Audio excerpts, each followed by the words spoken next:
Maraming pagkakaibigan ang hindi nagtatagal.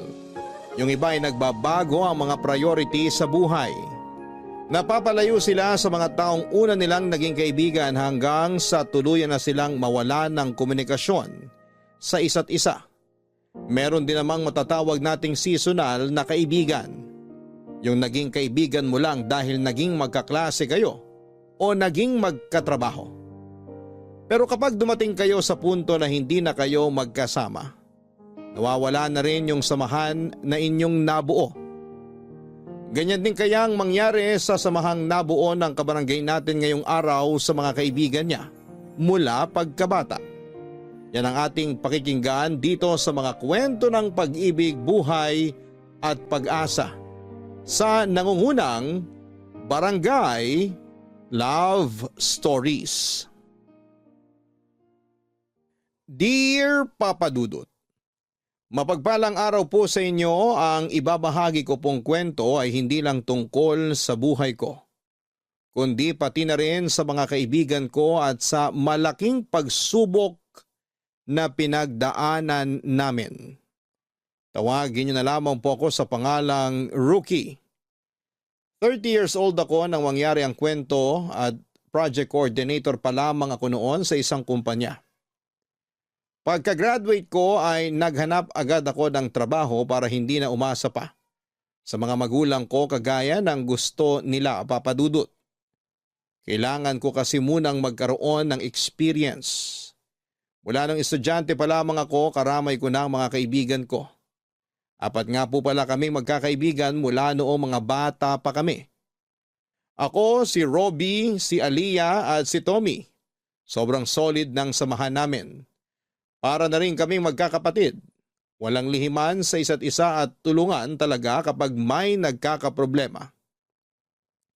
Sa tatlo kong mga kaibigan, si Robbie talaga ang pinaka-close ko.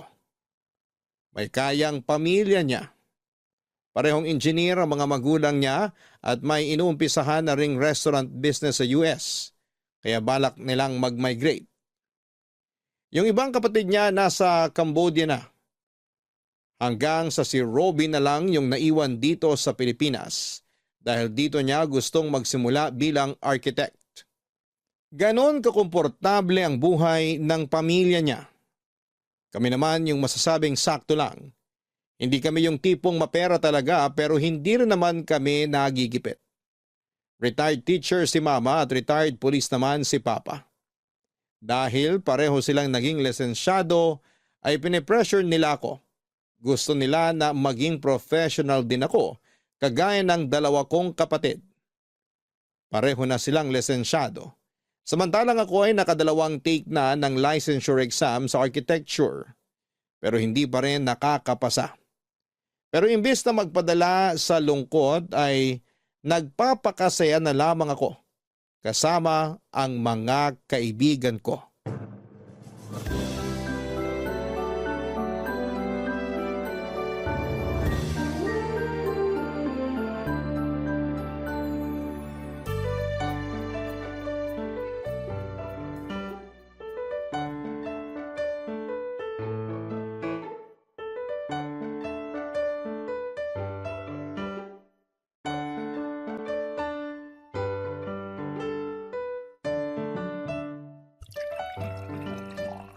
Hoy Rookie, kalma mo yung pagsasaling sa shot glass.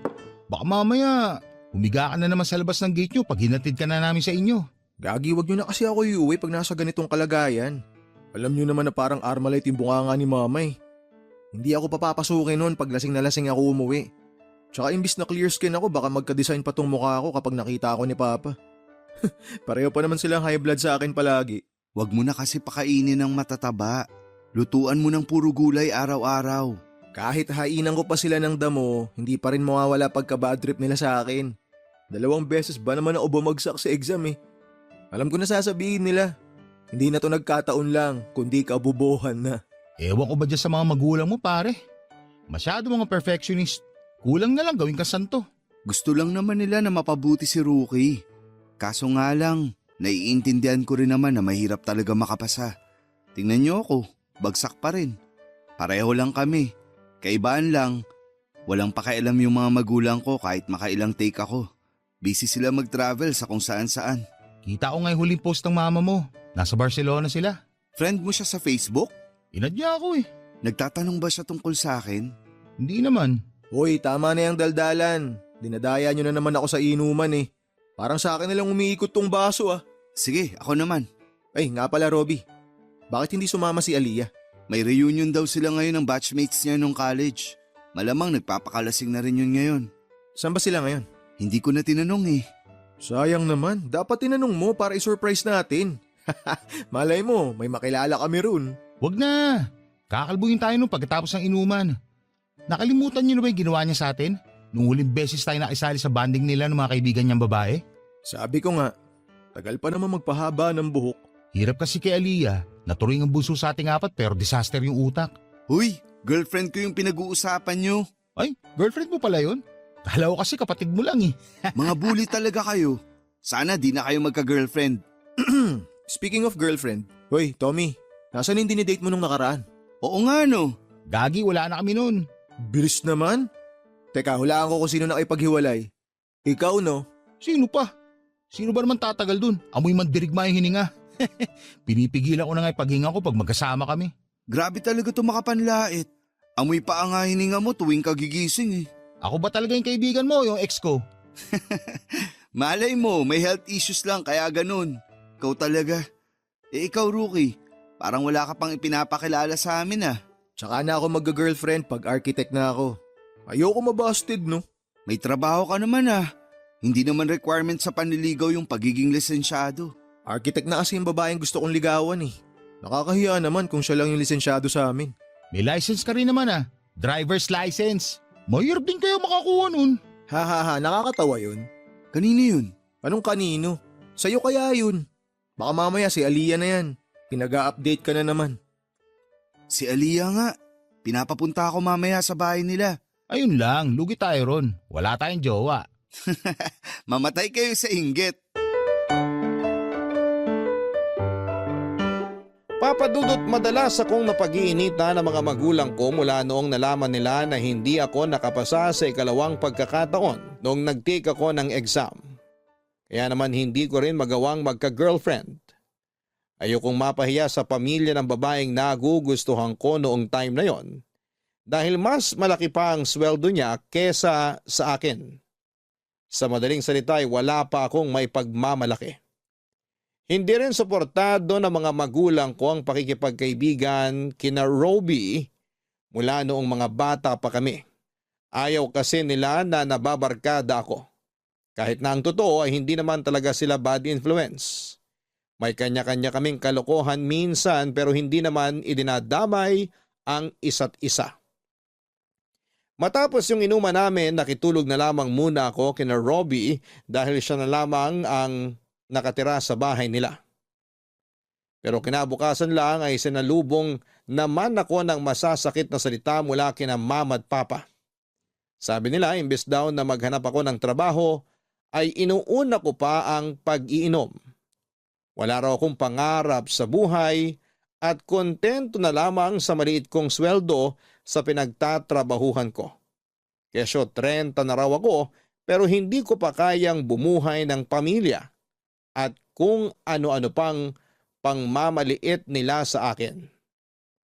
Halos mabingi na ako noon kaya nagkulong na lamang ako sa kwarto. Hindi ako makasagot kasi totoo naman yung sinasabi nila na hindi pa ako makakabuhay ng pamilya.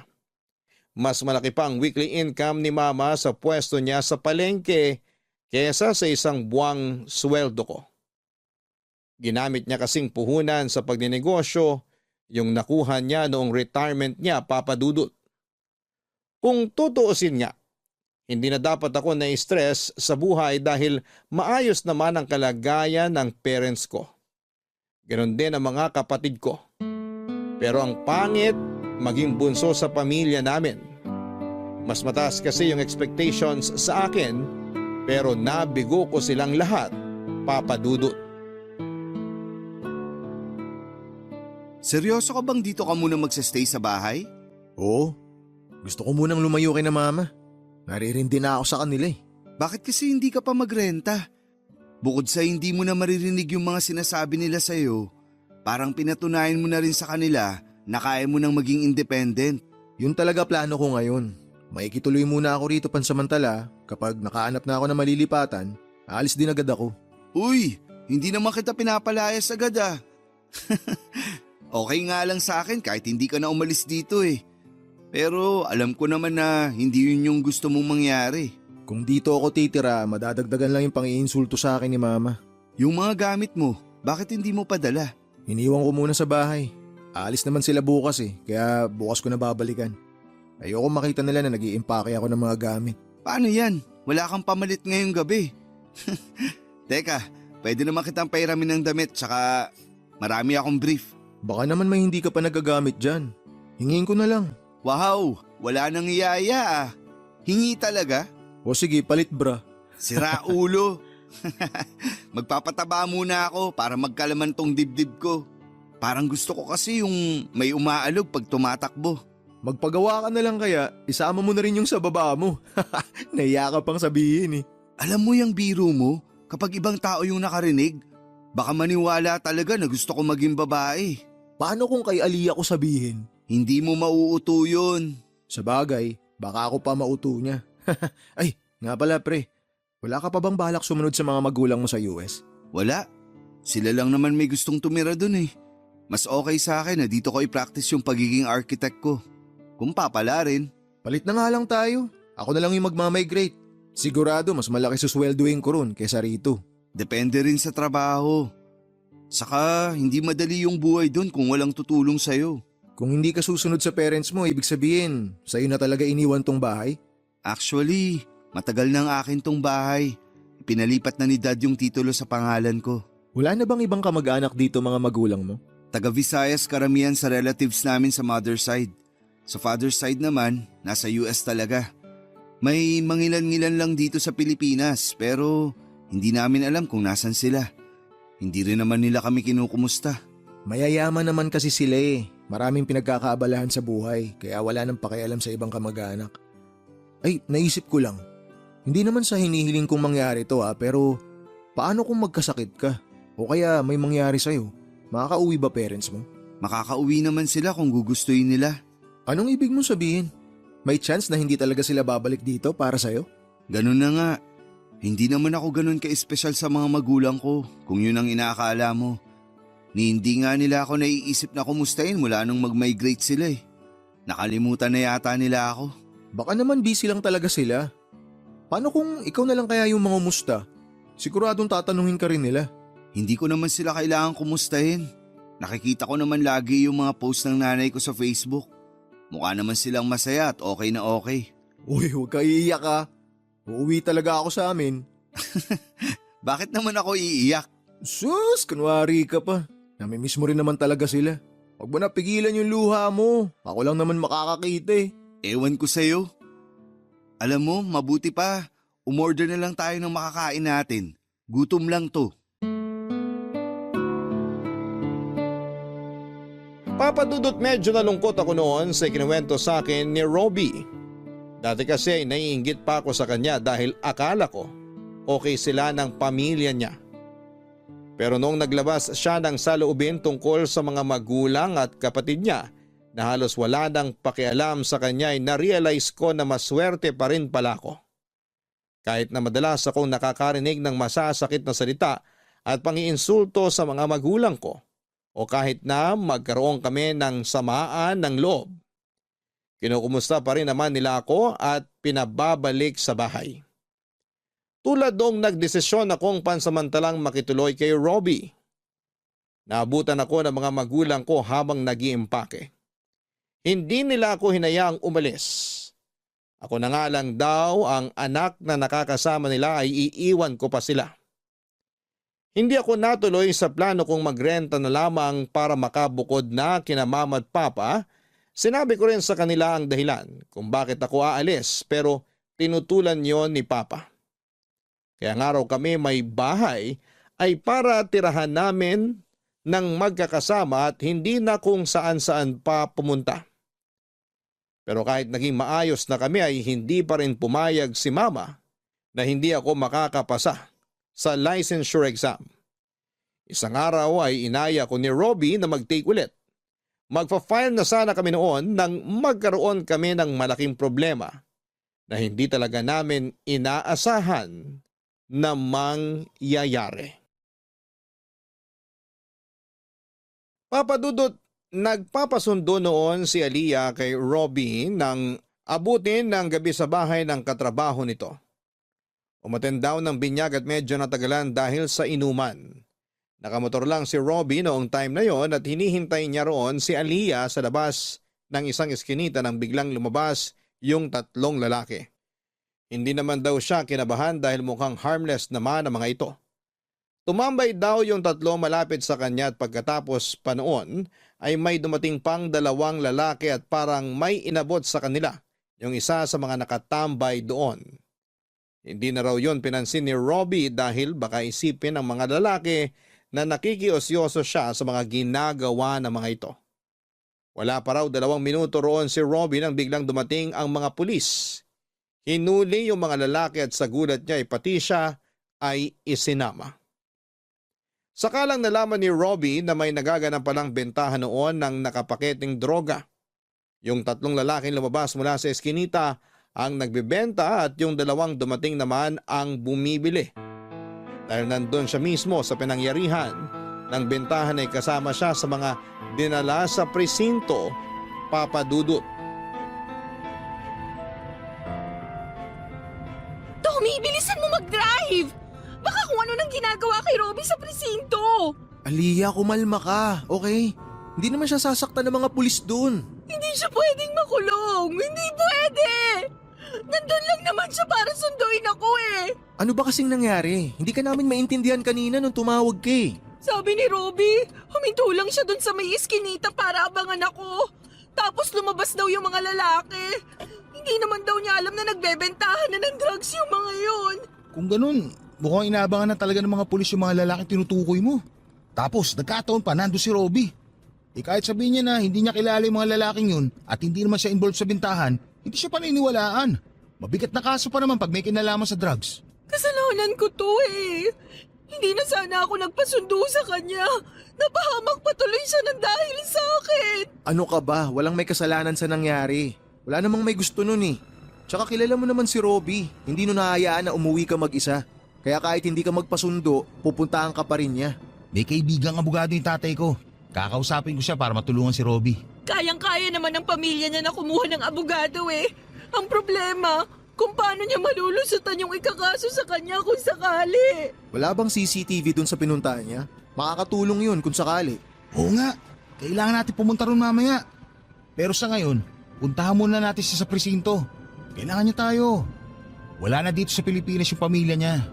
Walang ibang tutulong sa kanya kundi tayo lang. Basta guys, hindi natin iiwan sa ere si Robbie. Gagawin natin lahat para makalaya siya. So, sino yung tatawag sa parents niya? Ako na. Alam naman nilang ako yung girlfriend eh. Tatawagan ko sila mamaya kapag alam na natin ang status ni Robbie sa presinto. Sana talaga hindi siya makulong. Hindi siya dapat nandun. Makakawalan nila si Robbie. Tsaka kung sakali, kayang-kaya naman nilang kumuha ng abogado para sa kaso niya eh. Alam ko, pero ang inaalala ko lang, mabigat na kaso kapag involved yung drugs. Paano kung hindi siya makalabas agad? Wala akong alam sa batas-batas na yan. Pero wag muna tayo magpalamon sa kanigahan. Kailangan tayo ni Robbie. Hindi natin pwede ipakita sa kanya na pinanghihinaan tayo. Sa atin siya kakapit kasi nga wala naman siyang pamilya rito. Tama si Tommy. Tsaka kahit malaman ng parents niya yung nangyari sa kanya, hindi pa rin naman sila makakauwi dito agad-agad. Aliyah, ikaw yung girlfriend niya kaya sigurado ikaw yung pagkakatiwalaan ng parents niya. Oo, kaya nga kakausapin ko sila mamaya. Ako yung dahilan kung bakit nalagay si Robbie sa ganong sitwasyon, kaya hindi ko siya pababayaan. Kahit ako pa ang maghanap ng abogado para sa kanya, gagawin ko yon. Nandito naman kami, sasamahan ka namin. Basta ako, pwede akong on-call driver nyo. Ako nang bahala sa mga gamit ni Robbie. Thank you guys. Sana hindi kayo sumuko sa kanya.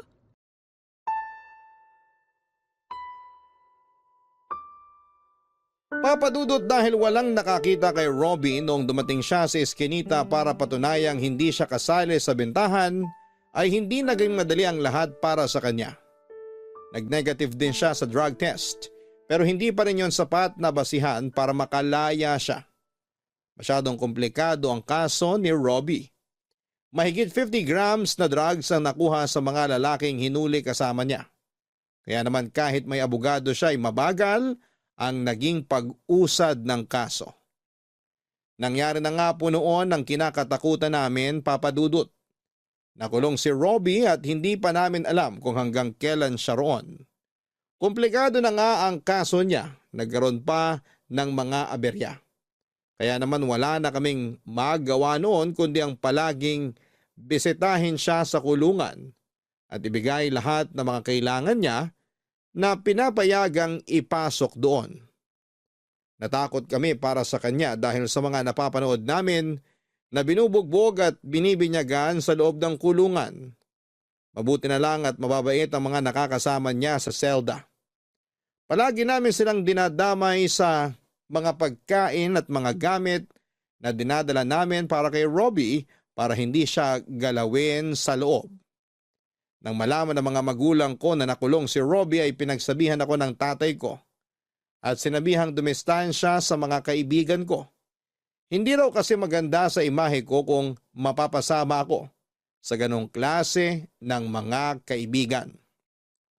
Nagalit pa ako noon at hindi ko na napigilang sagutin ang tatay ko. Para depensahan si Robbie, humingi ako ng tawad sa ginawa kong yon, pero nanindigan ako sa kanila. Na inosente ang kaibigan ko at makakalaya rin ito.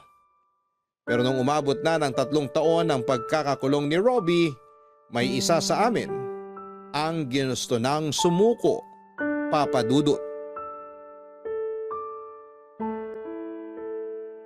Kumusta ka?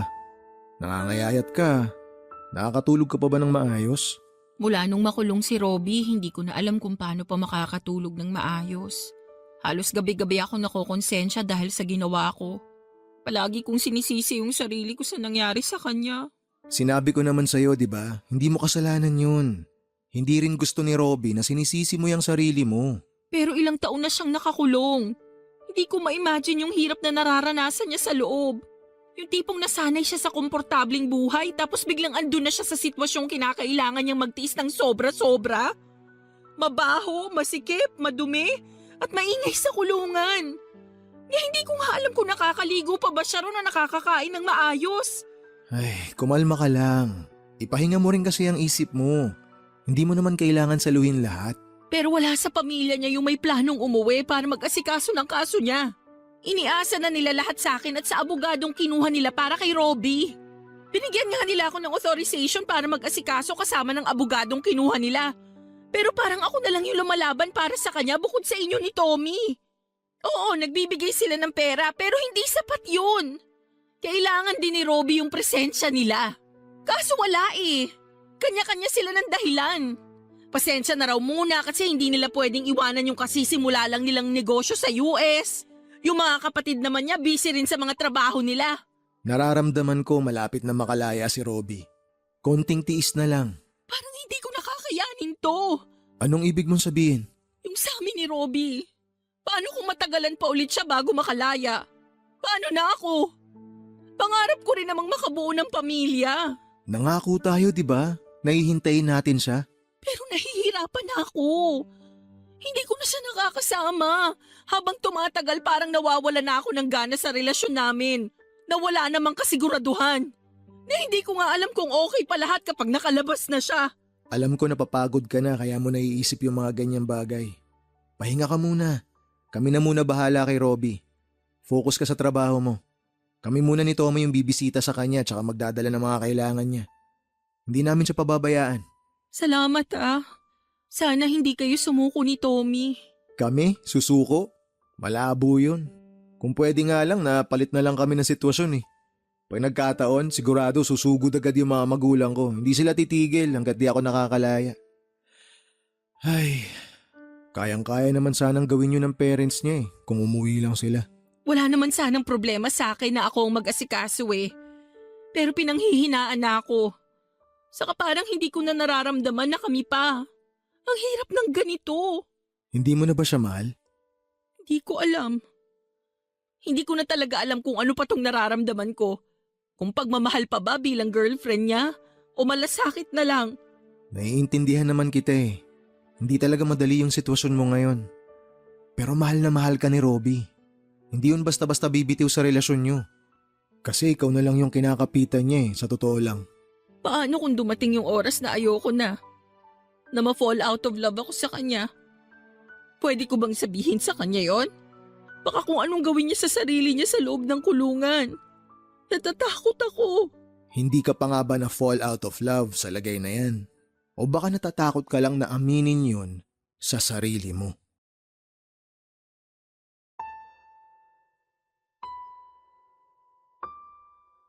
Papa Dudut, hindi ka agad nakasagot si Aliyah sa tanong kong yon. Pero kahit na hindi niya sabihin sa akin ay alam ko na unti-unti na siyang bumibitaw sa relasyon nila ni Robbie. Maraming beses na gusto kong kumustahin si Robbie sa pakikitungo sa kanya ni Aliyah tuwing dumadalaw ito sa kanya, pero iniwasan kong buksan ang usapang makakadagdag lang sa hirap na pinagdaraanan niya sa loob. Doon ko lang na-realize ang pinupunto ni Aliyah nung ayaw niya pang ipaalam kay Robbie ang tungkol sa pagbabago ng nararamdaman niya. Tuwing dumadalaw kami kay Robbie ay dinadaan na lang namin sa biruan ang kumustahan. Biniro pa namin siya noon na kung pwede lang sana kaming mag-ipon ng picture namin tuwing dinadalaw namin siya, ay gagawan pa namin yon ng album para ipakita sa paglabas niya. Nag-request siya noon ng mga gamit para sa mga preso na ikinonsulta muna namin sa management. Palagi rin namin siyang dinadalhan ng malambot na unan, mga pagkain gusto niya at kung ano-ano pa tuwing dumadalaw kami sa kanya, para hindi niya ganong maramdaman na nakakulong siya. Kung madalas ang pagdalaw namin, siya namang pagdalang ng pagpunta ni Aliyah. Noong time na yon ay pauwi na ang kapatid ni Robin na nasa Cambodia para ito na mismo ang mag-follow up sa kaso. Pero habang hindi pa ito nakababalik ay pinagpapatuloy ni Aliyah ang mga kailangang gawin. Hindi ko na lang po yun ededetalye dahil hindi ko rin po sigurado kung pwede ko yun banggitin dito. Umabot na nga po sa punto na hinahanap na ni Robbie si Aliyah. Nagtatanong na siya noon kung bakit bihira na lamang itong dumalaw sa kanya. Wala namang kaming maisagot dahil hindi na rin namin alam kung ano na ang nangyayari kay Aliyah ng mga panahong yon, Papa Dudut. Papa Dudut, hindi namin nakalaing aabot ng 5 taon ang pagkakakulong ni Robbie. Sa pagkakataong yun ay halos mawala na rin kami ng pag-asa. Umusad naman ang kaso niya pero sadyang napakabagal lang talaga ng hustisya noon para sa kanya. Ilang birthday, Pasko at bagong taon na ang lumipas na hindi pa rin namin nakakasama si Robbie. Sabik na kaming makasama siya sa labas. Pero dahil sa mga ganap sa buhay namin ay medyo dumalang na rin ang pagdalaw namin sa kanya. Noong time na yon nga pala ay nakapasa na ako sa licensure exam. At yung emosyon ko noon dahil pangarap talaga namin yon. Sa wakas ay naramdaman ko na rin na proud sa akin ang mga magulang ko. Pero sa kabilang banda ay nalungkot din ako dahil pareho na sana kami ni Robbie na nakapasa kung hindi lang siya nakulong. Hindi ko tuloy alam noon kung tama bang ibalita ko pa sa kanya na nakapasa ako o hintayin ko na lang siya na makalabas. Baka kasi makadagdag pa sa isipin niya yung naudlot niyang pangarap dahil sa isang maling pagkakaaresto sa kanya. Sa 4 na taong lumipas, marami nang nagbago sa buhay namin. Si Tommy na na-promote na sa trabaho niya. Si Aliyah ay promoted na rin pero bihira nang makipagkita sa amin. Hanggang isang araw ay nag-decide siya na kausapin kaming dalawa ni Tommy. Wala kaming ideya kung tungkol saan ang sasabihin niya. Pero pumunta pa rin kaming dalawa dahil matagal na talaga namin siyang hindi nakakasama, Papa Dudut. Pre, wala ka bang napapansin sa bunso natin? Meron. Blooming na blooming. Anong meron ha? Parang naglilihim ka na yata sa amin eh. Tsaka nakakatampo na rin. Ngayon lang ulit nagpakita sa atin oh. Buti pa si Robbie dinadalaw niya, samantalang tayo. Pasensya na kayo. Ang dami lang din kasing ganap sa buhay ko ngayon. Alam nyo naman, na-promote na ako sa trabaho kaya mas lalo akong naging busy. Kayo rin naman, di ba? Oo, pero madalas pa rin kaming nagde-date ni Tommy. Namimiss kasi namin ang isa't isa eh. Actually, kami na nga eh. Pero syempre hindi mo alam yun kasi hindi ka na namamansin. Seryoso ba? Siyempre hindi. Tinan mo to. Napaghahalata ang walang alam sa samahan natin. Pasensya na, may problema kasi ako ngayon eh. Kaya mo kami naaalala. Ganun na lang ba purpose namin sa buhay mo? Naalala mo na lang kami pag may problema ka. Hindi naman sa ganun. May kailangan kasi akong sabihin kay Robbie. Pero bago sa kanya, sa inyo ko muna sasabihin. Ano ba yun? Parang kinakabahan ako ah. Gusto ko nang makipag-break sa kanya. Ano? Bakit naman? Sa totoo lang, last year ko pa sana gustong gawin to. Hindi ko na kasi kayang maghintay. Aliyah naman. Konting tiis na lang sana. Makakalaya na si Robbie. Pero hindi pa tayo sigurado kung kailan yun mangyayari. Tommy naman, 33 na ako.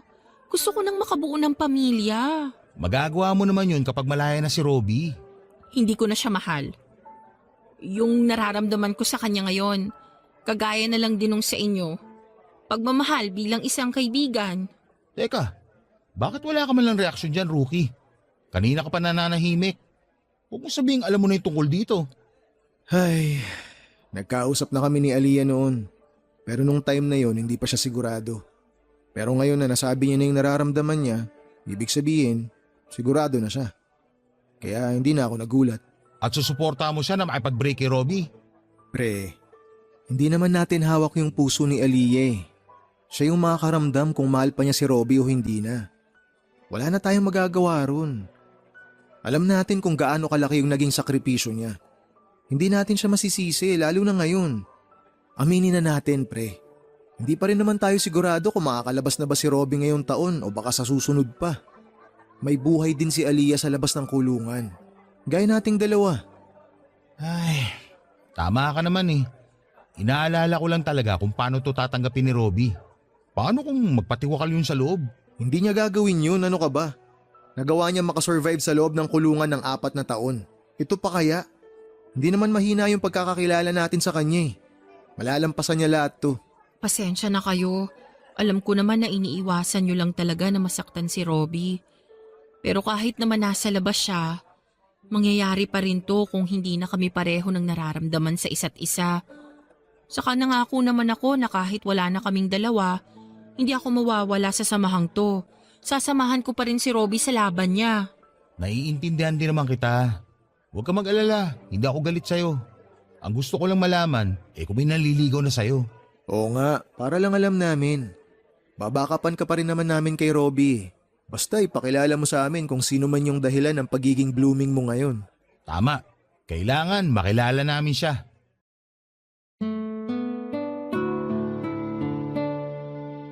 Papadudot inamin sa amin ni Aliyah na may iba na siyang nagugustuhan. Pero hindi pa naman daw ito nanliligaw sa kanya. Hindi raw siya magpapaligaw hanggat hindi natatapos ang namamagitan sa kanila ni Robbie. Gusto raw niyang tapusin ng maayos ang relasyon nila at humingi na rin ng tawad sa kaibigan namin. Ginawa naman po yon ni Aliyah. Dinalaw niya si Robbie sa kulungan at doon na niya sinabi na makikipag-break na siya. Hindi na kami sumama noon para magkaroon sila ng privacy. Hindi na rin kami nagtanong kay Aliyah.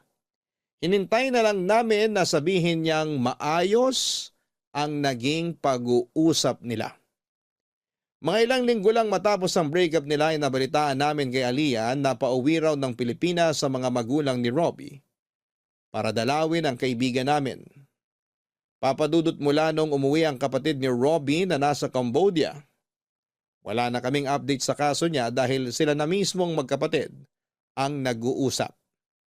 Kahit si Aliyah ay wala na ring makuhang update dahil masungit daw yung kapatid na yon ni Robbie. Hindi rin daw lahat ay sinasabi nito ang update sa kapatid para hindi na ito ma-stress pa sa kulungan. Kaya kahit gustuhin naming magtanong na lang, sa kaibigan namin ay wala rin kaming mapapala. Nang umuwi ang mga magulang ni Robbie, naglakas loob kami ni Tommy na pumunta sila sa bahay nila. para mangumusta tungkol sa kaso. Pero imbes na makakuha ng update ay nakatanggap pa kami ng masasakit na salita mula sa kanila dahil mga bad influence daw kami sa anak nila. Sinabi talaga sa inyo ni na mami yun? Oo, pero huwag kang mag-alala. Wala naman yun sa amin. Lalo na sa akin. Immune na kaya ako sa mga ganun ni mama at papa. O ano, kumusta nga pala kaso mo? May balita na ba? Baka naman abutin ka pa ng 10 taon dito ah. Oo nga. Alam naman namin na nakapag-adjust ka na sa buhay dito. Pero labas-labas din pare. Miss ka na namin kainuman. Matabang pa rin yung pulutan kapag wala ka. Sira ulo. Hintayin mo lang na makalabas ako rito. Bubudburan ko ng maraming seasoning yung pulutan. Nga pala guys, may good news ako. Ano namang good news yan? Next week na yung hearing. At sabi ng abogado ko, malaki raw yung chance na ma-acquit ako sa kaso. Yun! Sa wakas! Malapit na tayo magkita-kita sa labas! Pare, sabihin mo lang kung may request kang pagkain o inumin. Sagot na ni Rookie yun. Sagot ko na yung babae. Siyempre, matagal-tagal ka nagpakabay dito sa loob. Ito talaga, puro kagaguhan nasa isip. Nararamdaman ko lang kasi na kailangan natin mag-shot puno paglabas mo. Siyempre, broken-hearted ka. Ay, sorry. Ayos lang. Maayos naman kami nag-break ni Aliyah. Masakit yun kasi isa sa mga kinakapitan ko yung relasyon naming dalawa. Kaya nagpakatatag ako rito. Tapos ngayong malapit na ako makalaya, saka ko pa malalaman na hindi niya na pala ako mahal. Walwal talaga malala paglabas mo pare. Uy Tommy, walwal talaga? Sorry, ang drama niyo naman kasi masyado eh. Nagmahal din naman ako, pero seconds lang, nakapag-move on na ako. Huwag mo ako igaya sa'yo. Kakatian lang naman yung nararamdaman mo, hindi pagmamahal. Huwag kayong mag-alala. Hindi naman ako magpapatiwakal dito dahil sa breakup namin ni Aliyah. Nasaktan lang ako pero natanggap ko na rin naman kaagad. Ay, hindi rin ako galit sa kanya. Marami na siyang ginawa para sa akin. Malaki yung naging sakripisyo niya para sa akin mula nung makulong ako. Kaya maliit na bagay na lang na palayain ko siya sa relasyon namin. Deserve niya yun. Narinig mo yon Tommy? Si Robby dapat yung tinutularan mo. Hindi yung gumaganti ka pa sa mga babae na ipag-break sa'yo. Sige, pagtulungan niyo ako. Pag-aagawan ko talaga kayo na rebulto. Pero seryoso, nakilala niyo na ba yung manliligaw ngayon ni Aliyah? Ayun, interesado rin pala sa bago ni Aliyah. Ako na sasagot. Oo, nakilala na namin. Mas gwapo sa'yo. Ano? Mas gwapo sa akin? Patingin nga ng picture. Loko, binibiro ka lang. Hindi pa namin nakikita. Bakit interesado kung makilala yung bago?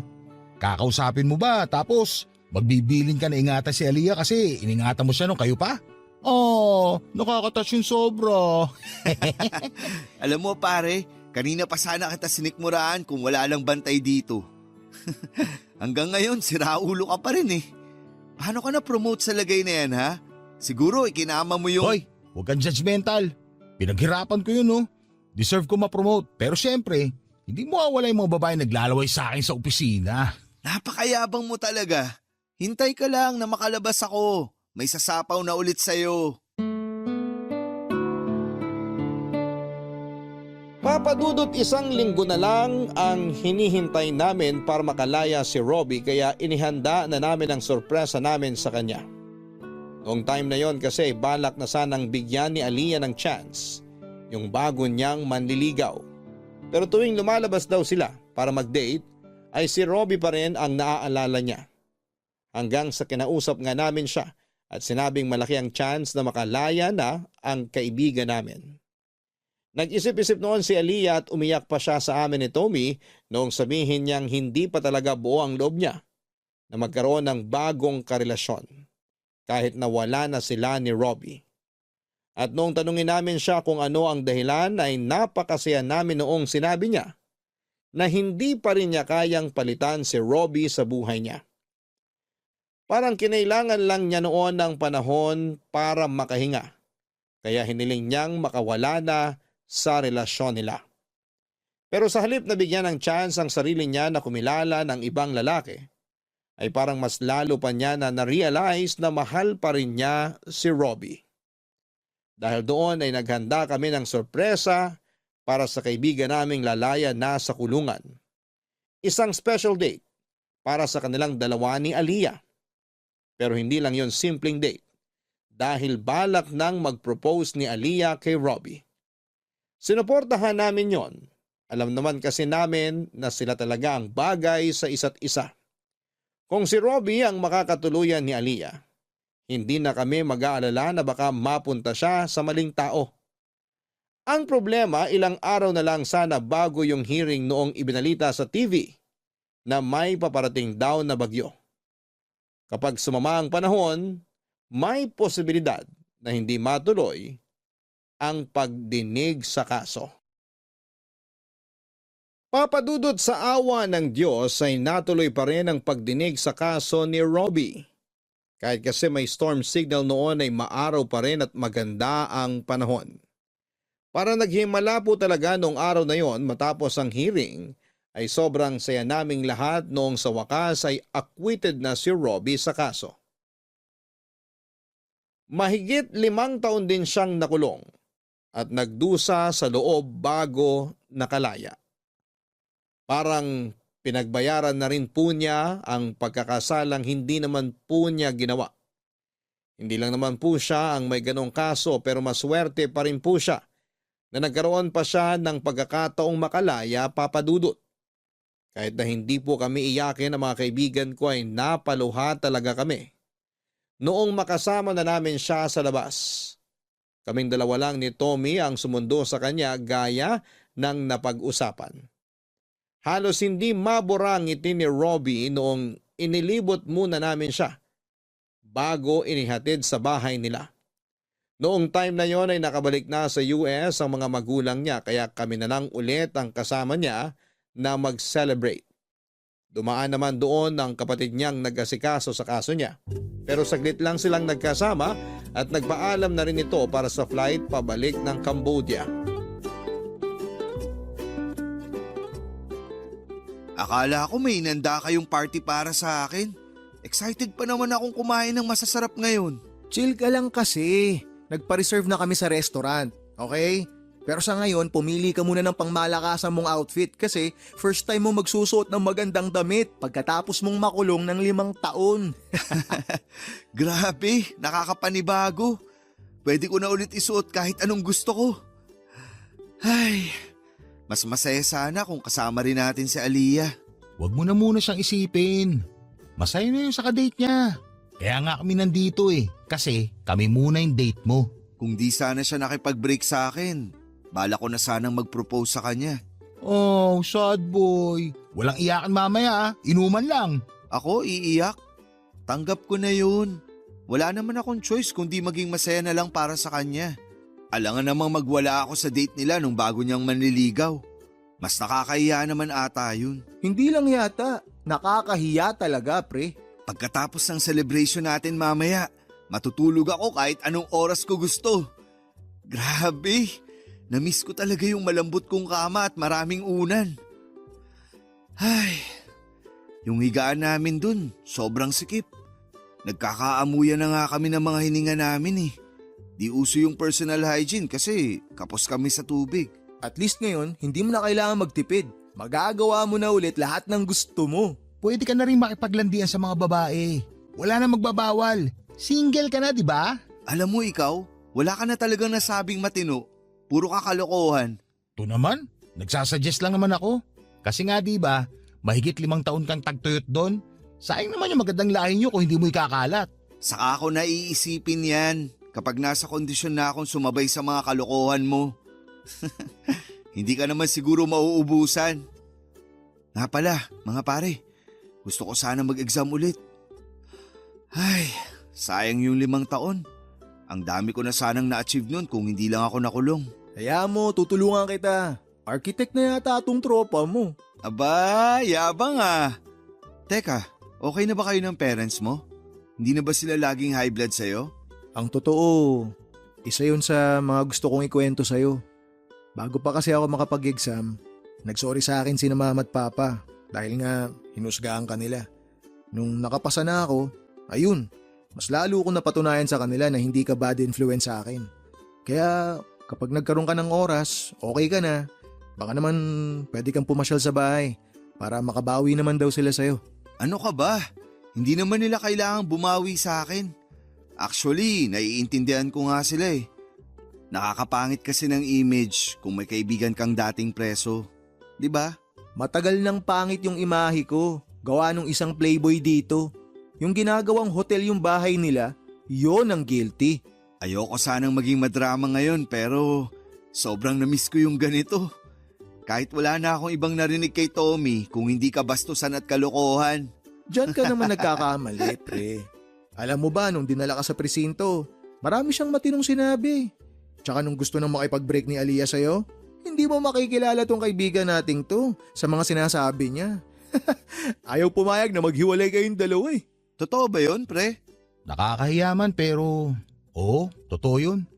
Siyempre, kahit anong mangyari, number 1 fan pa rin ako ng love team nyo. Pero dahil hiwalay na kayo, magwalwal na lang tayo. Papadudot mong akala talaga ni Robbie ay pinagpalit na siya ni Aliyah. Pero ang totoo ay dinala namin siya noong gabing yon sa restaurant kung saan sila unang nag-date. Hindi siya makapaniwala na ideya ni Tommy ang romantic date na yon para sa proposal. Pinagsisihan ni Aliyah ang ginawa niyang pagsuko sa relasyon nila ni Robbie. At matapos nga ang madamdamin nilang pag-uusap ay doon na nag-propose ang bunso namin. Kitang-kita namin ang pagkagulat sa mukha ni Robbie dahil hindi niya talaga inaasahan na babae pa mismo ang magpropose sa kanya. Kahit hiyang-hiya siya sa sorpresa namin sa kanya, ay tinanggap niya ang proposal ni Aliyah. Pero hindi siya pumayag na hindi niya maibibigay ang engagement ring na matagal na niyang gustong bilhin para sa sanay proposal niya. Makalipas ang ilang buwan ay nagpakasal sina Robbie at Aliyah sa Huwes. Parents lang sana nila ang kasama sa kasal pero dahil pamilya na rin ang touring ni Robbie sa amin ni Tommy ay kasama kami sa seremonyas ng kasal. Yung ibang bisita ay sa reception na lamang nagkita-kita. Sa simbahan sana nila gustong ikasal pero hindi naman pwedeng madaliin ng preparation. Minadali ng mga magulang ni Aliyah ang kasal noong nalaman nilang buntis na pala siya. Papadudot kahit noong mga anak na si Aliyah ay nandun pa rin kaming mga kaibigan niya. Memorable ang araw na yon dahil nahimatay si Robbie nang makita niyang pumutok na ang panubigan ng asawa niya. Safe namang nailabas yung bata pero matapos yon ay hindi namin inaasahan na magkakaroon pala kami ng problema. Nagkaroon kasi ng severe postpartum hemorrhage si Aliyah at kinailangan siyang salinan ng dugo. Laking pasasalamat na lang namin noon dahil pareho kami ni Aliyah ng blood type kaya nakapag-donate kaagad ako. Saka lang kami nakahinga ng maluwag noong bumudi na ang kalagayan niya.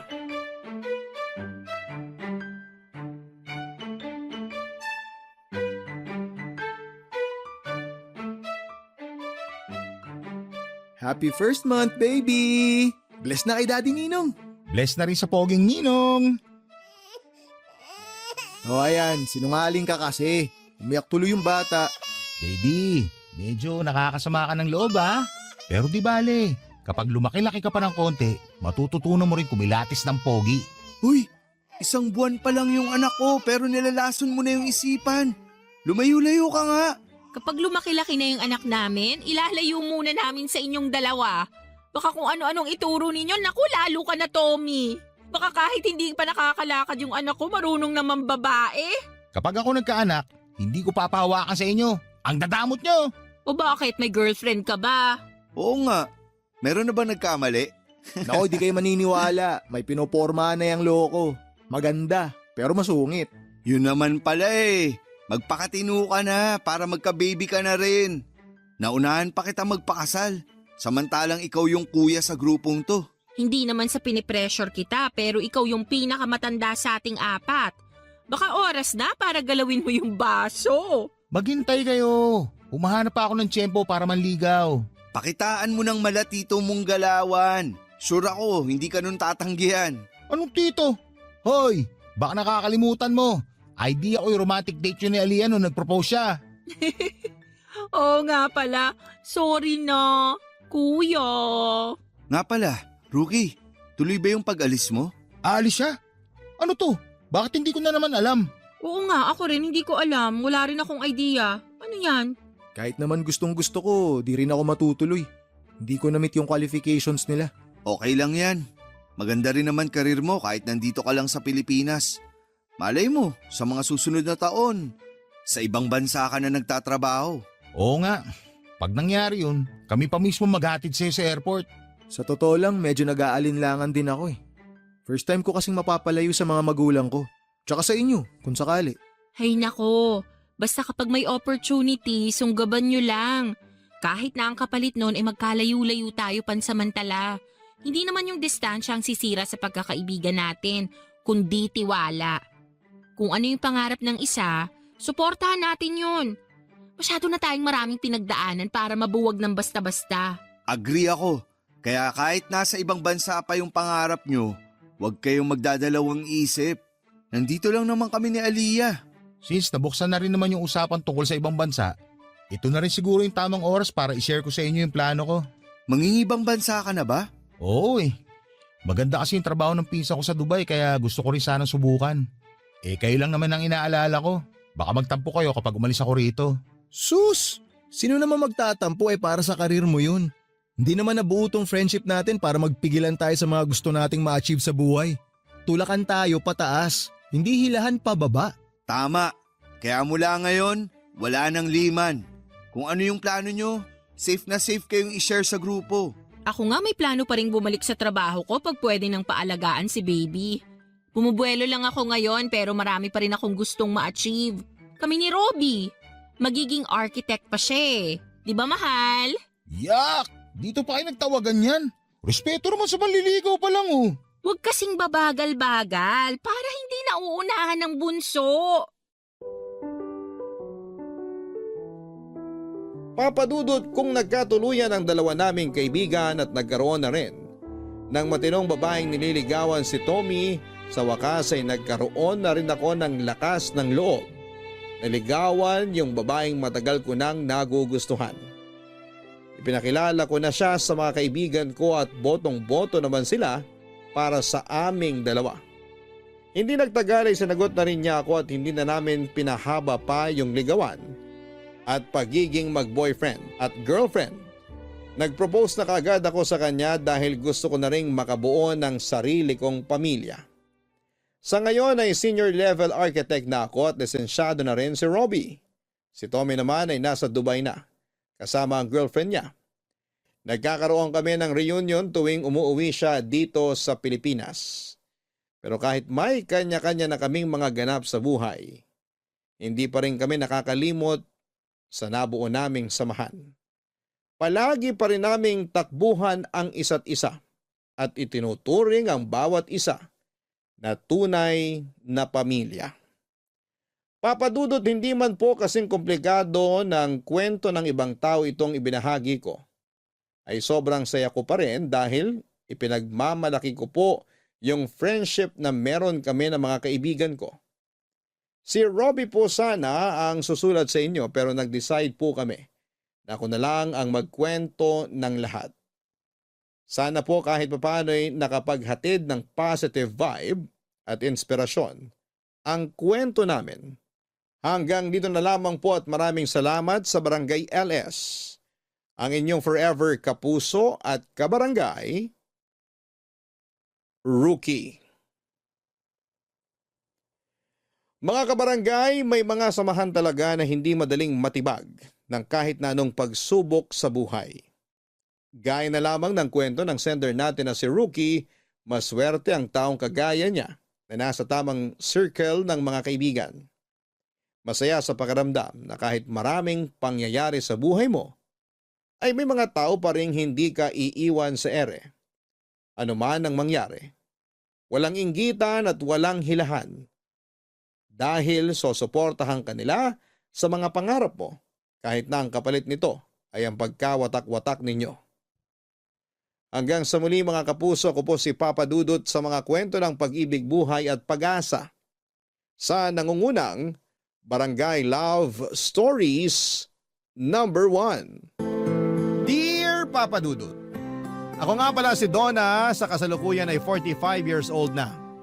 Gusto ko lang ibahagi sa inyo ang kwento ng kabataan ko. Kwento noong nagsimula akong magdalaga. 18 anyos ako nang matipuhan ko si July, kaedad ko lamang din siya. Nakatira siya sa kabilang purok sa aming barangay. Bagong salta lamang siya noon sa probinsya namin, Papa Dudut. Nabalitaan kong galing pa siya sa Maynila at nung nagkahiwalay ang mga magulang niya, sinama siya ng kanyang 50 anyos na tatay sa probinsya namin. Doon na sila tumirang dalawa. Naging usap-usapan sa barangay namin ang paglipat ni na July at ang kanyang ama na si Mang Edu. Sa barangay pa naman namin kapag may bagong salta ay paniguradong pag-uusapan yan. Nakibalita rin ako tungkol kina July, lalo na nung nalaman kong kaedad ko lamang siya. Nakibalita ako sa manikurista ng nanay ko. Na-curious din kasi si nanay lalo't kaedad niya ang tatay ni July. Inisip nga ni nanay na baka pwede sila ng tatay ni July dahil pareho silang hiwalay sa asawa. Alam kong nagkakantsawan lang sila noon ng manikurista niya pero seryoso akong nakikinig. Hindi dahil gusto kong maging stepfather ang tatay ni July, kundi dahil gusto kong makilala si July, Papa Dudut. Nasabi nga rin ng manikurista ni nanay na gwapo raw at tisoy si July. Ang mga talampakan daw nito ay kasimpulan ng makopa, lalo tuwing tanghaling tapat. Yun pa naman ang tipo ko sa isang lalaki. Mapula ang talampakan at tisoy. Bihira kasi akong makakilala ng mga ganong klaseng lalaki sa probinsya namin. Kaya naman hindi ko na pinalagpas ang pagkakataon para makilala si July. Pinuntahan ko siya sa bahay nila, Papa Dudut.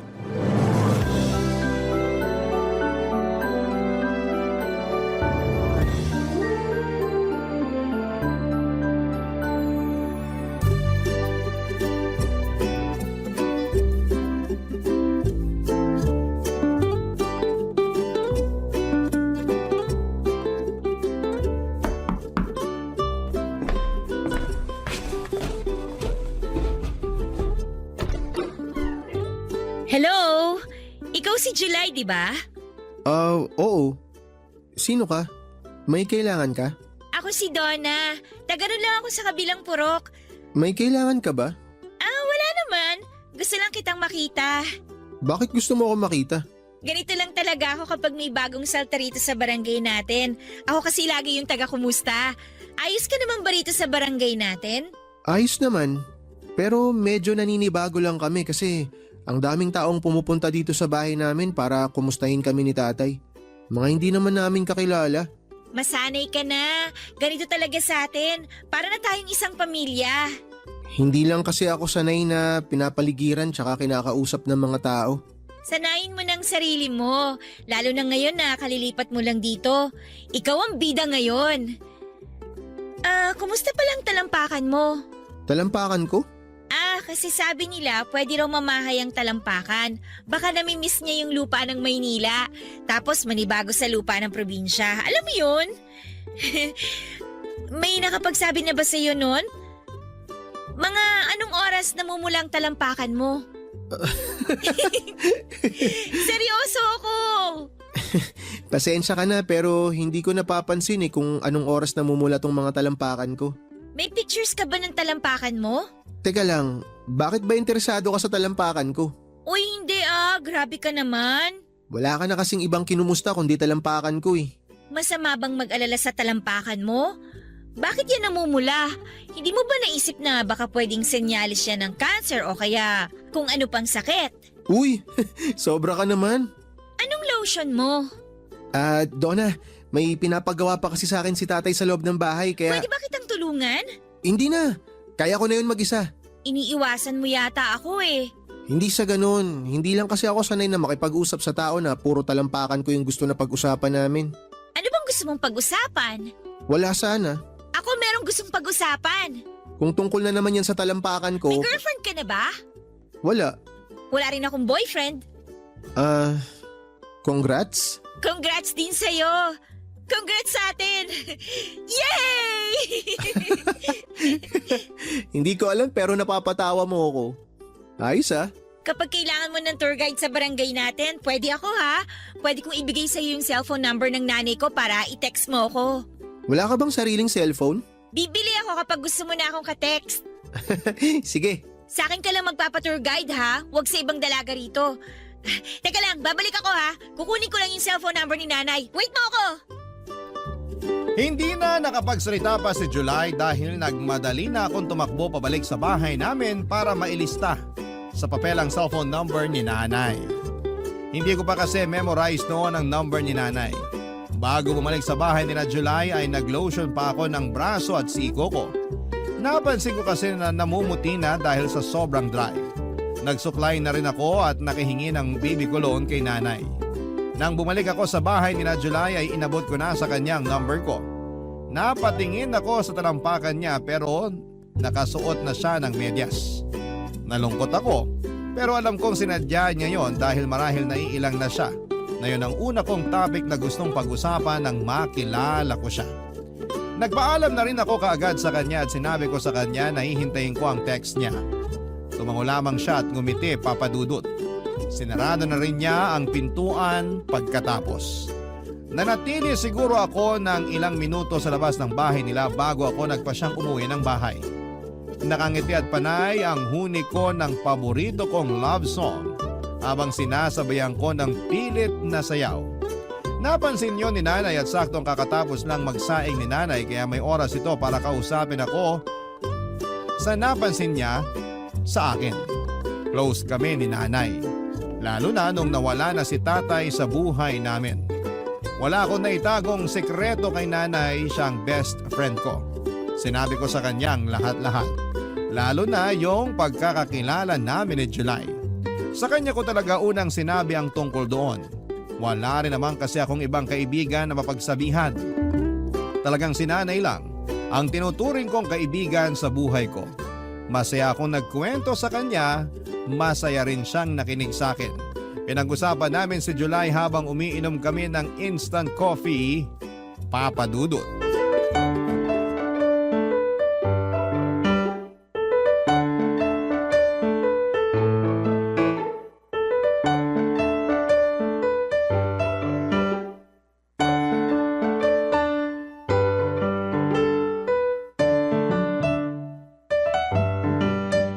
Nay, ang gwapo ni July! Talaga bang mapulang talampakan niya? Sa susunod ko na makikita. Nakamedyas na kasi siya nung bumalik ako para ibigay yung cellphone number mo eh. Balitaan mo ko kung totoong chismis sa talampakan niya, ha? At kailangan sabihin nyo rin sa akin kung magte-text siya sa inyo ha. Oo naman! Ako pa ang magiging tulay niyo. Crush ko na siya, Nay. Mukha siyang artista. Ganun pala talaga kapag nabababad ka sa tubig ng Maynila, no? Kakaiba yung kislap at yung puti mo. Yun nga rin ang sabi-sabi ng mga tsahin mong nakatira sa Maynila. Malakas daw kasi ang chlorine doon. Pwede ba tayo magpalagay ng chlorine sa poso natin, Nay? Baka mahal yun. Ipambili na lang natin ng karne. Siguro mayaman si na July, no? Mukha naman. Laki ba naman ang bahay na tinutuluyan nila? Kapit-bahay nga niya yung mga OFW sa Japan at Dubai eh. Magustuhan ka kaya niya? Parang langit at lupa kayo? Mabilib ka naman sa akin, Nay. Hindi man tayo mayaman, pero maganda naman ako. Tiwala naman ako sa ganda mo. Ikaw nga lagi ang muse sa purok natin tuwing may ligay. Buti pinaalala niyo yan. Ipapakita ko kay July yung mga picture ko na nag-muse ako last year. Ang ganda ko ron, di ba? Isuot mo na rin yung shorts na ginamit mo nung nag-muse ka para lalo siyang mabilib sa'yo. Hindi na kasya sa akin yun eh. Tumaba na ako. Isusuot ko na lang yung bestidang pinagsisimbang gabi ko. Yung kulay dilaw. Nagmumukha kang may hepa sa bestida na yun. Mag-shorts ka na lang. Makinis naman ang hita mo. Nay, pag niligawan ko ba siya, may tsansa kaya ako? Oo naman. Wala sa lahi natin ang nababasted. Para kasing naiilang siyang kausap ako eh. Nandibago lang siguro. Sanayin mo lang sa presensya mo. Ano kayang pwede kong ibigay sa kanya kapag manliligaw na ako? Magluluto ako ng champurado bukas. Hatiran mo siya. Lalagyan ko ng maraming ebap. Sige nga, Nay. Sasabihin ko na ako ang nagluto. Mahilig naman ang mga lalaki sa babaeng magaling magluto, di ba? Diyan ko nadali ang tatay mo. Paano niyo po napa-inlove si tatay? Lagi ko siyang binibigyan ng gumamela. Yung tanim ng lola mo noon, bago maubos ang bulaklak ng gumamela ng lola mo, napasagot ko na ang tatay mo. Wala naman tayong gumamela rito sa bakuran eh. Ano kayang pwede kong ibigay sa kanya? Wala pa namang namumungang bulaklak ngayong buwan dito sa atin. Bibigyan na lang kita ng pera para bumili ka na lang ng bulaklak sa palengke, kahit yung mura lang. Hindi ako marunong bumili ng bulaklak, Nay. Basta pakiramdam mo lang kung ano yung bulaklak na magpapakilig kay July. Pwedeng rosas, sampagita o orchid. Mapapasagot ko rin kaya si July tulad nung nangyari sa inyo ni Tatay? Oo naman! Malaki ang tiwala ko sa mga bulaklak. Kaya bukas, agahan mong pumunta sa palengke para makapili ka pa ng bulaklak. Dadagdagan ko para makabili ka rin ng candy na iaabot mo sa kanya. Marami roon sa palengke yung kinikilo ng mga candy. Tsaka pwede kong balutin ng ribbon yung bulaklak, no? Para presentable. Ayan! Tama yan! Planuhin mo ng maayos ang panliligaw mo kay July. Ipagtitiri kita ng kandila pag nagsimba ko sa linggo. Teka sandali. Sino kaya ito nag-text? Donna! Nag-text na si July! Nay! Papakasalan na niya ako! Napalundag pa kami ni Nanay dahil sa sobrang kilig, Papa Dudut. Hindi kami kaagad nakapag-reply dahil hindi namin alam ang isasagot sa text niya. Nagtanong lang naman si July kung hanggang anong oras dumadaan ang jeep sa amin. Makalipas ang 1 oras nakapag-reply na ako. Tinuro ko kung saan magandang sumakay ng jeep at kung hanggang anong oras lamang yon nagbabiyahe sa amin. Binigay ko na rin ang number ng tito ko na isang tricycle driver kung sakaling gusto niyang magpahatid. Tinulungan ko siya sa lahat ng kailangan niya para makita niyang karapat dapat akong dalaga para sa kanya. Matipid lang naman ang mga sinagot niya sa akin. Kahit maalan nobela ang haba ng mga sagot ko sa kanya. Ayos lang yon sa akin, ang importante, Papa Dudut, ay tinext pa rin niya ako. Hindi ko na nga gustong bitawan noon ang cellphone ni Nanay kung hindi lang tumawag ang kumare niya. Kinabukasan, maaga ako nagtungo sa palengke para bumili ng bulaklak. Marami na akong inikutan pero wala akong natipuhang bulaklak na babagay para kay July. Inuna ko nang bumili ng tingi-tinging candy. Magkakahalo ang tsokolating bilog at ibang matatamis na candy na kahulma ng mga bulaklak na binalutan pa ng asukal. Nang sa wakas ay makakita na ako ng puting rosas na ibinigay ko kay July. Sakto namang napansin kong nahulog ko ang perang ipangbibili ko ng bulaklak. Konti na lang ang natira sa akin, Papa Dudut. Nalungkot ako dahil hindi ako nakabili ng rosas. Pauwi na sana ako nang mapadaan ako sa bentahan ng gulay. Nakita ko rong ang madidilaw na bulaklak ng kalabasa. Mas sariwa pa kesa sa rosas na una kong nakita. Nagtanong ako sa presyo noon at sakto yon sa naiwang pera sa akin, Papa Dudut. Kaya naman walang pag-aatubiling binili ko yon at saka nagmadali nang sumakay ng jeep pabalik sa barangay namin, Papa Dudut. Barangay Love Stories. Barangay Love Stories. Papa Dudut, nagmadali akong bumalik sa bahay dahil napagpawisan ako sa palengke. Kinailangan kong magpalit ng damit at mag-ayos. Binabad ko muna sa garapon na may tubig ang nabili kong bulaklak ng kalabasa. Nagmadali na akong maligo at magpahid ng lotion. Pinuntahan ko rin ang kwarto ni Nanay para makigamit ng lipstick niya at pulbos. Wala si Nanay noon, nagsimba siya kasama ang kumare niya. Alam kong pinagtirik din niya ako ng kandila para mapabilis ang pagsagot sa akin ni July. Nung makapag-ayos na ako ay nilapitan ko ang altar namin para humingi ng tulong sa Diyos. Para lakasan ang loob ko sa gagawin kong panliligaw kay July. Medyo nanginginig pa ako noon dahil parang gusto ko nang umatras. Kaso kapag naaalala ko ang kwento ng pag-iibigan ni Nanay at Tatay ay nabubuhayan akong muli ng loob. Nagkape muna ako para masigurado lang na malakas ang loob ko kapag hinarap ko si July, Papa Dudut.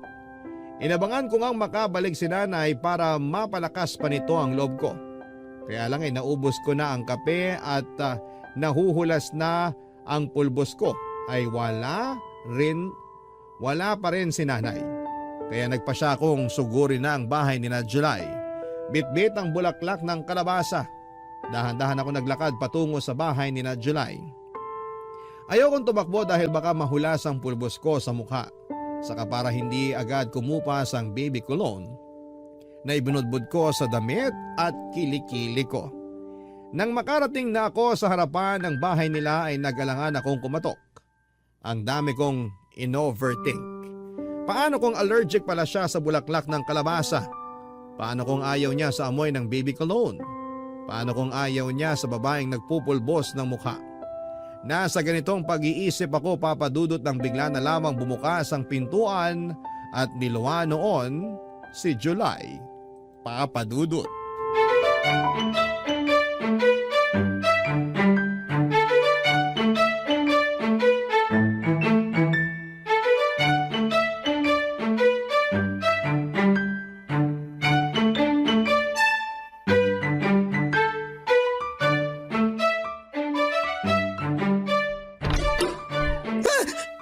Donna, anong ginagawa mo rito? Dinadalaw ka? Parang di ka sigurado ah. Dinadalaw ka! Wala naman akong sakit para dalawin. Gusto ko lang sanang bigyan ka ng bulaklak ng kalabasa Oh, wow! Para saan? para manligaw? Parang di ka ulit sigurado. Ligaw! Teka, joke ba to?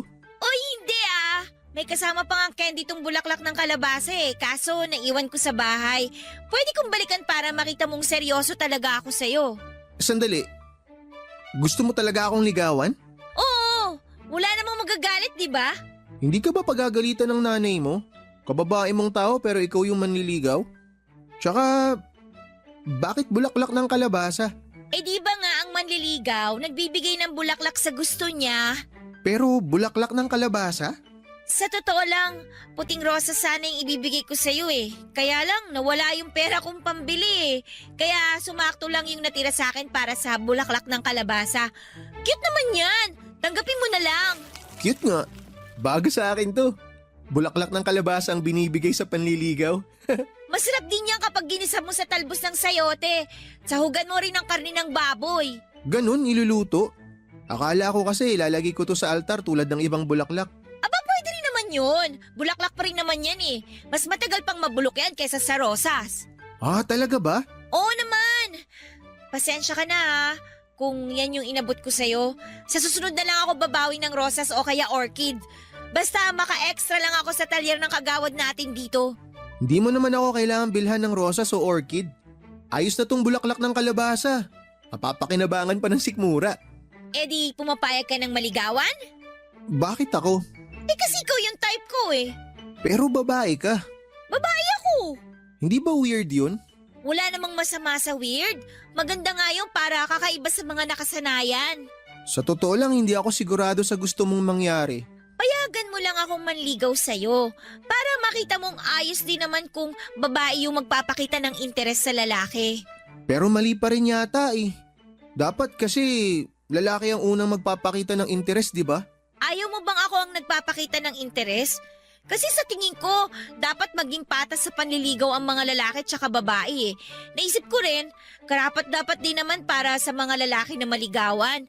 Yun bang mapakitaan na espesyal din sila? Ayaw mo ba nung ganun?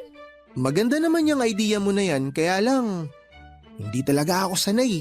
Eh di, ibig sabihin ba, busted na ako?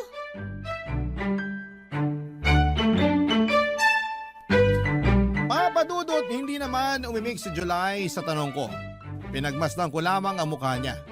Hindi ko mabasa kung ano ang laman ng isipan niya. Inulit ko ang tanong ko sa kanya pero ang tanging sinagot lamang niya ay kailangan niyang pumunta ng plaza dahil gusto niyang bumili ng scramble at kikiam. Inaya niya akong sumama sa kanya at natuwa ako. Bit-bit pa rin niya ang bulaklak ng kalabasa at sabay na nga kaming naglakad patungo sa plaza. Malapit lang naman yon sa bahay nila. Kaya mabilis din kaming nakarating. Nilibre niya ako ng scramble at kikiam. Naupo kami sa sulok habang kinakain ang mga yon. Hindi niya ako kinakausap. Nakafocus siya sa kinakain niya. Ako naman ay nakafocus sa mga susunod kong plano kung paano ko mapapaibig si July. Pagkatapos namin kumain ay inaya na niya akong umalis. Ayoko pa sana pero sinabi niyang magsasaing pa raw siya. Hinatid ko siya hanggang sa bahay nila at nagpaalam at nginitian naman niya ako. Hindi ko na inulit ang tanong ko kung based na ba ako sa kanya. Nabuhayan pa rin ako ng pag-asa dahil ibig sabihin lamang noon ay hindi niya sinasarado ang pintuan sa panliligaw ko. Yun ang nakuha kong mensahe base sa ipinakita niya. Masaya akong umuwi ng bahay at nakwento ko nga agad kay nanay ang nangyari. Pinalipas ko ang ilang araw, bumili ako ng bulaklak ng kalabasa. Kahit may pangbili naman ako ng rosas dahil nakapag-extra na ako sa talyer ng kagawad namin. Mas pinili kong bilhan pa rin siya ng bulaklak ng kalabasa dahil alam kong natuwa siyang sa pagiging praktikal ng ideya na yon. Nagtungo ako sa bahay nila. Malakas ang loob kong kumatok at inaasahan kong si July muli ang magbubukas ng pintuan pero nagulat ako nang ang tatay niya na si Mang Edo ang nagbukas ng pinto.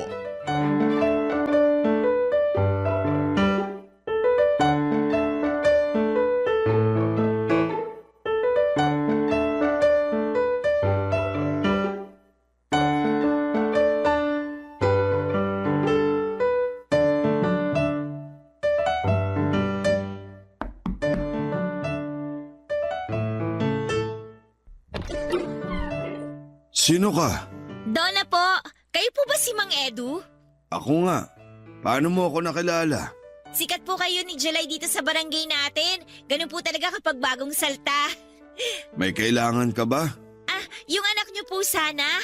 Si July. Hindi mo siya naabutan. Kaalis lang din kanina. Pinapunta ko sa palengke para bumili ng hapunan namin. Ah, ganun po ba? Pwede ko po ba siyang hintayin? Mukhang matatagalan pa yun. Nagpaalam sa akin na maglilibot daw sa bayan. Sayang naman. Dala po ba niya yung cellphone niya? Dala naman, kaya lang walang load yun ngayon. Pwede niyo po ba siyang i-text na nandito ako sa inyo para umuwi na po siya? Matanong nga kita, Iha. Sino ka ba? Donna nga po. Nasabi ko na naman po sa inyo kanina, di ba? Ang ibig kong sabihin, ano ka ba ni July? Ngayon lang kasi kita talaga nakita. Wala ring nakakwento tungkol sa iyo ang anak ko. Ah, hindi pala niya nasabi sa inyo. Nobya ka ba niya? Ay, hindi pa po. Hindi pa. Ibig sabihin ba niyan nililigawan ka niya? Hindi rin po.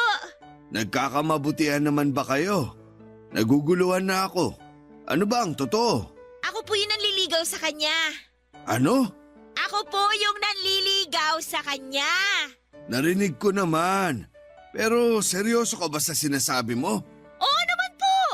Heto nga po at may dala akong bulaklak ng kalabasa para sa kanya. Kasi nga po nanliligaw po ako. Ikaw ba yung nagbigay ng bulaklak ng kalabasa nung nakaraan? Ako nga po. Ginisa niyo po ba sa talbos ng sayote? Kasi sinabi ko po yun kay July O inilagay niyo po sa altar. Bakit naman namin ilalagay sa altar? Bulaklak pa rin naman po kasi yun. Baka lang po nailagay nyo. Huwag mo sanang mamasamain tong sasabihin ko sa'yo, Donna. Ano po yun? Ayokong makitang nanliligaw ka sa anak ko. Liligawan ko na lang po siya kapag wala kayo. Joke! Seryoso ako. Hindi ka ba naturuan ng tatay mo na dapat lalaki ang manligaw at hindi babae? Nanay ko po nagturo sa akin na walang masama kung babae po yung manligaw sa lalaki. Patas naman daw po kasi ang mga babae at lalaki, lalo na po pagdating sa pag-ibig. Mali naman ang nanay mo. Ha? Bakit naman po mali? Siya rin naman po ang nanligaw sa tatay ko. Sila rin po yung nagkatuluyan. Ako nga po yung bunga Pero hindi magandang tingnan. Ano na lang ang iisipin ng mga ninuno natin kapag binaligtad mo ang role ng babae at lalaki? Wala na po silang pakialam doon. Matagal na po silang nasa langit at nagsasaya. Ang importante, yung pong ngayon. Yung matuto tsaka masanay tayo sa pagbabago. Hindi maganda ang pananalitang ganyan, Iha. Pasensya na po pero sinasabi ko lang naman po yung totoo. Sinasabi ko rin ang totoo. Ayokong maaligid ka sa anak ko para manligaw. Kung gusto ka niya, hintayin mong siya ang lumapit sa'yo.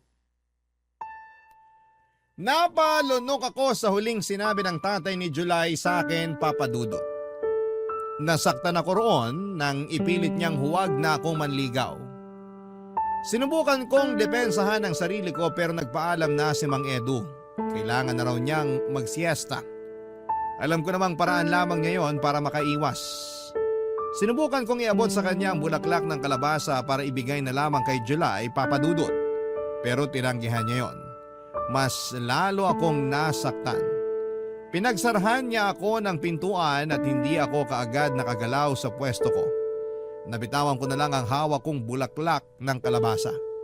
Hindi ako kaagad umalis sa harapan ng bahay nila at naiyak na ako noon pero kinailangan kong lakasan ang loob ko para ipakita sa mga ninuno ko na hindi ako talunang babae. Dinampot ko ang bulaklak ng kalabasa at nagmadaling umalis sa bahay nila July, Papa Dudut. Hindi muna ako umuwi ng bahay at nagtungo muna ako sa plaza kung saan kami kumakain ni July ng scramble at kikiam. Nagtungo ako roon para magdasal. Mas malawak kasing tingnan ang kalangitan sa plazang yon. Kaya naisip kong makikita ko kaagad ng Diyos kapag nanalangin ako roon. Mataimtim akong nagdasal, Papa Dudut, at humiling na sana ay magbago ang isipan ng Mang Edu tungkol sa panliligaw ko sa anak niya. Hindi ko na malaya na naglalakbay na ang isipan ko sa negatibo. Tuloy-tuloy na binubulungan ako ng utak ko na tama si Mang Edu. Dapat ko nang itigil ang panliligaw ko kay July dahil hindi yon tama para sa isang babaeng katulad ko. Hindi nagpapigil ang mga negatibong ideya sa utak ko hanggang sa namalayan ko na lamang ang sarili ko na sumuko na sa mga yon.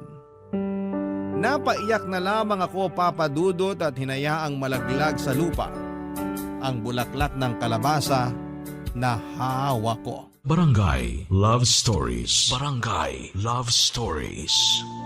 Tulad ng nabanggit ko noong simula ay sinanay nga ang nanligaw kay tatay, Papa Dudut. Magkaklase sila noon at maraming nagkakagusto kay tatay pero sinanay lang ang naglakas ng loob na lumapit para manligaw. Inunahan na niya ang mga nagbabala kay tatay. Mabilis na nahulog ang loob ni tatay kay nanay, Papa Dudut. Lalo na't lagi siyang hinahatiran ni nanay ng bulaklak ng gumamela at tsampuradong sagana sa evaporada. Doon niya nga totoong nadali si tatay. Hindi naman nila pinagbigay alam sa lahat ng tao na si nanay ang nanligaw kay tatay. Pinalabas pa rin nilang dalawa na si tatay ang nanligaw para hindi kutyain si nanay na mga kakilala nila. Naging masaya sila sa pag-iibigan nila, Papa Dudut. Natapos ang relasyon ng pag-iibigan nila noong nasa unang taon pa lamang ako ng high school. Pero hindi naman ibig sabihin noon ay hindi na naging totoo ang pagmamahala nila. Siguro nakadikit lang talaga sa pakete nila ang expiration date ng pagsasama nila. Ang kwento ng mga magulang ko ang dahilan kung bakit malakas ang loob kong manligaw kay July. Akala ko kasi ay papayagan ang tadhana na itulad ang love story ng magulang ko sa amin ni July. Pero ang naitulad pala ay yung paghihiwalay nila. Ang masakit pa ay hindi pa man kami nagsisimulang magmahalan ay pinaghiwalay na kami kaagad ng tadhana. Kapag naiisip ko yon noon, nasasaktan ako. Kapag nasasaktan ako ay tumatambay na lamang ako sa plaza para doon ibuga lahat ng sama ng loob ko habang kumakain ng scramble at kikiam. Iniwasan ko na si July. Hindi na ako bumibili ng bulaklak ng kalabasa para sa kanya. Pinagbawalan ko na rin na si nanay na bumili noon para ulamin dahil nasasaktan lamang ako kapag nakikita ko yon. Naalala ko kasi ang pag-reject ng tatay ni July sa akin. Hanggang isang araw habang nakatambay ako sa plaza ay dumating itong si July. Nilapitan niya ako kaagad. Papa Dudut.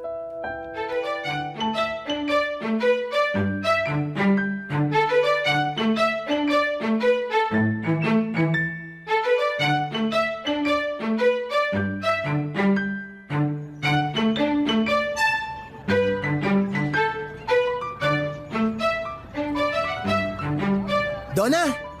Hindi kita kilala. Wow, suplada! Akala ko ba ikaw yung pinaka-friendly dito sa barangay natin? Ano bang kailangan mo? Wala naman. Nasaktuhan lang na nakita kita rito.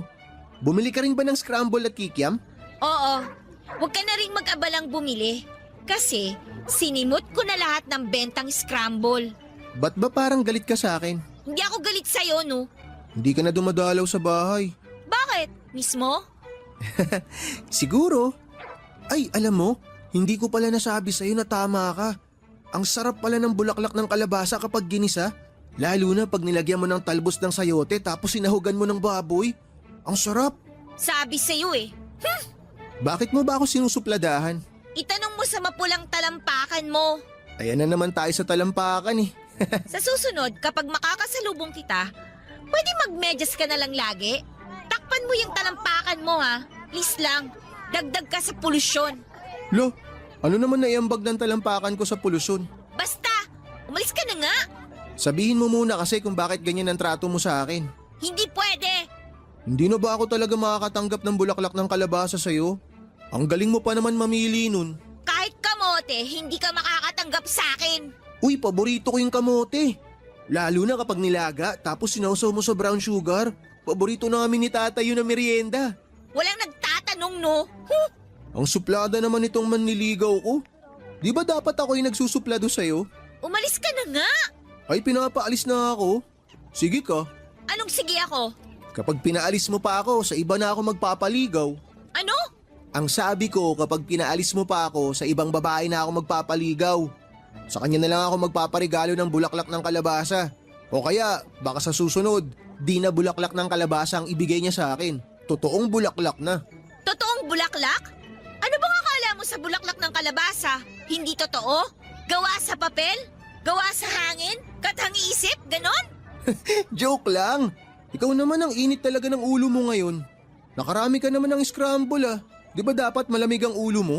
Magpaligaw ka na lang sa iba. O mas maganda, ikaw na lang talaga ang manligaw. Nakakahiya naman sa'yo. Hindi ka pwedeng ligawan kasi lalaki ka. Hindi ako pwedeng manligaw kasi babae ako. Ano ba Sa kasing... susunod na buhay ko, sana lalaki na lang ako para hindi na ako pagbawalang manligaw. Sa susunod na buhay mo, sana maging ipis ka na lang para madali kang tapakan. Ay, ano bang nangyayari sa'yo? Hindi ka naman ganyan ah. Pag natauhan na, hindi na talaga magiging katulad ng dati.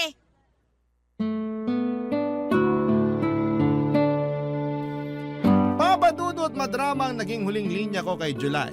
Mala pelikulang eksena kung saan ay iniwan ng leading lady ang leading man niya.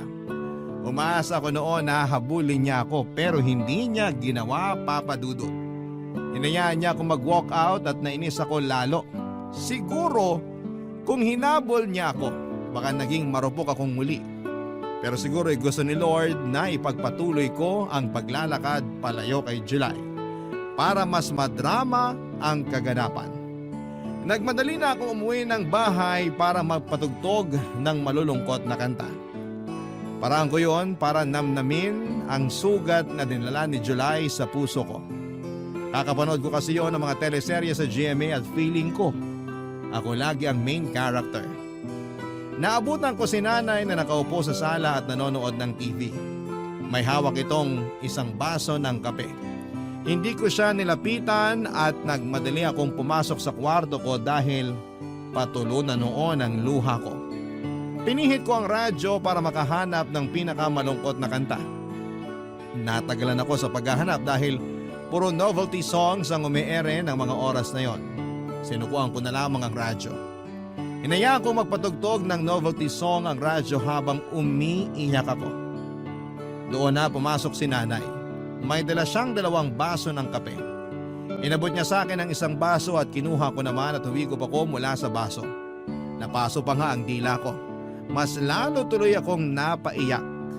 Kinuha ni nanay ang baso at saka pinatong sa tukador sa gilid ng kama ko. Niyakap niya ako at doon ay mas lalo na namang naging malaya ang mga mata kong lumuha. Nung medyo gumaan na ang pakiramdam ko ay inaya niya akong tumungo sa sala para makapag-usap kami ng maayos. Sumunod naman ako at doon namin pinagpatuloy na inumin ang kapeng inabot niya sa akin, Papadudot.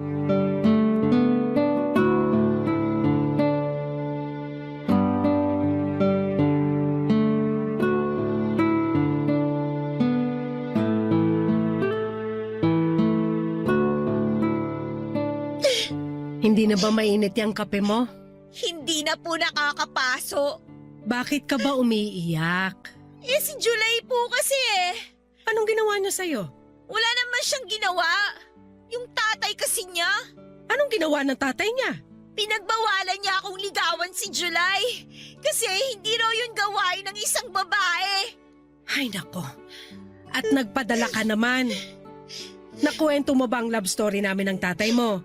Opo. Pero ayaw daw ng mga ninuno natin na manligaw ako sa lalaki. Hindi raw kasi yun ang nakaugalian. Porkit hindi nakaugalian, mali na agad? Alam ba niyang ayaw ng mga ninuno natin ng baluktot na pag-iisip? Sana na'y nandun ka para may kakampi ako nung pinagalitan ako ni Mang Edu. Pwede ko siyang puntahan ngayon para mapagsabihan. Anong akala niya sa anak niya? Ginto? Teka at may kumakatok. Sige, tuloy mo muna yung pag-iyak dyan. Oh! July! Magandang hapon po, ma'am. Anong ginagawa mo rito? Gusto ko lang po sanang makausap si Donna. Busy siya sa pag-iyak. Bakit po siya umiiyak? Nagtanong ka pa. Malamang binasted mong anak ko. Hindi ko naman po siya binasted eh.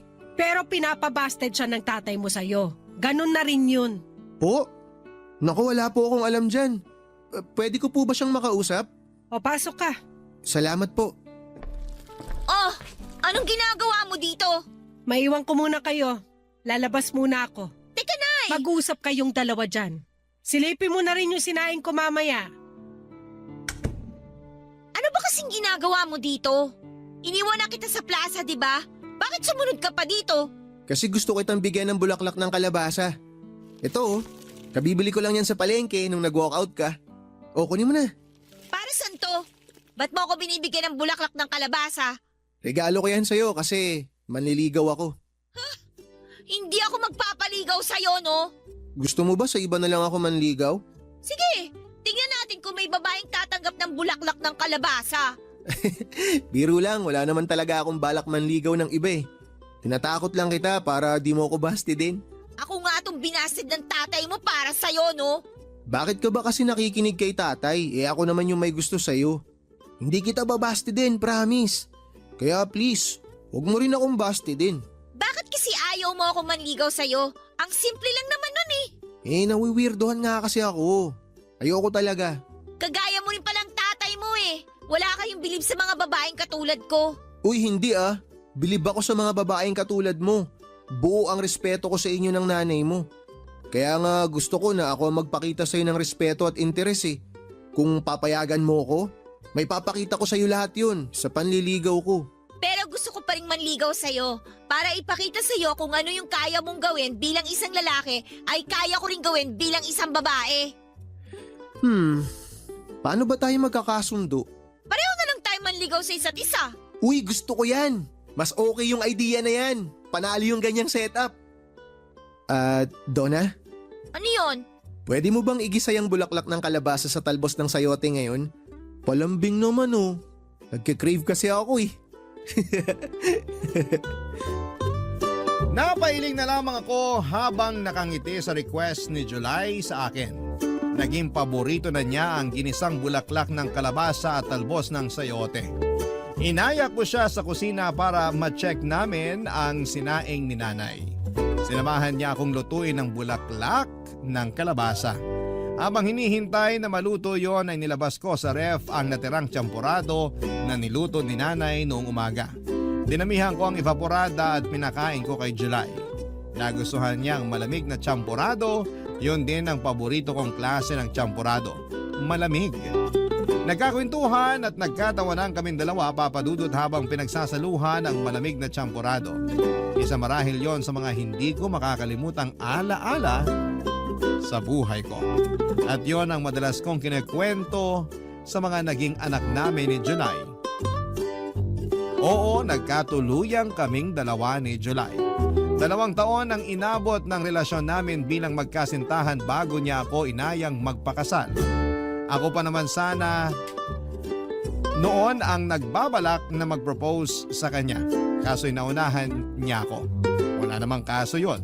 Pareho lang naman kami ng gusto. At ngayong pareho na kaming 45 ay wala na kaming ibang hinihiling pa kundi ang dagdagan pa ng Diyos ang buhay namin para makapagsama kami ng mas matagal. Para marami pa kaming taong makwentuhan ng love story naming dalawa.